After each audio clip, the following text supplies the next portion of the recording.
అనగనగా ఒక పెద్ద దట్టమైన అడవి. ఆ అడవి నిండా ఆకాశాన్ని తాకేలా ఎత్తుగా తిన్నగా పెరిగిన చెట్లెన్నో ఉన్నాయి. ఆ చెట్లన్నీ తమ అందాన్ని ఎత్తును చూసుకుని మురిసిపోతూ చాలా గర్వంగా ఉండేవి.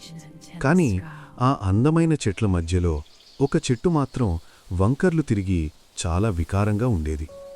దేవుడు నన్ను మాత్రమే ఎందుకిలా సృష్టించాడు? వీటన్నింటిలాగా నేనెందుకు అందంగా తిన్నగా లేను అని లోలోపల కుమిలిపోతూ విచారంగా ఉండేది.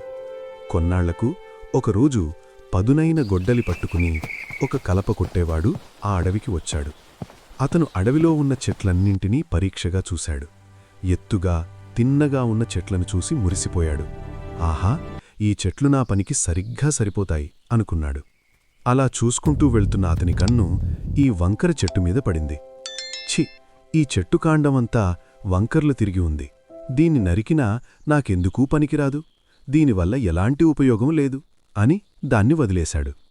మరుక్షణమే తన గొడ్డలికి పని చెప్పాడు. ఎత్తైన తిన్నటి చెట్లన్నింటినీ ఒక్కొక్కటిగా నరికేసి తన బండిమీదు తీసుకెళ్ళిపోయాడు.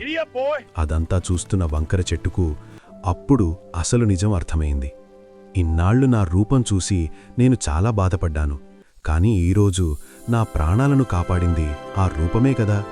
నేను అందరిలాగా కాకుండా ఇలా భిన్నంగా వంకరగా ఉండటం వల్లే సురక్షితంగా బయటపడ్డాను అని ఎంతో సంతోషించింది.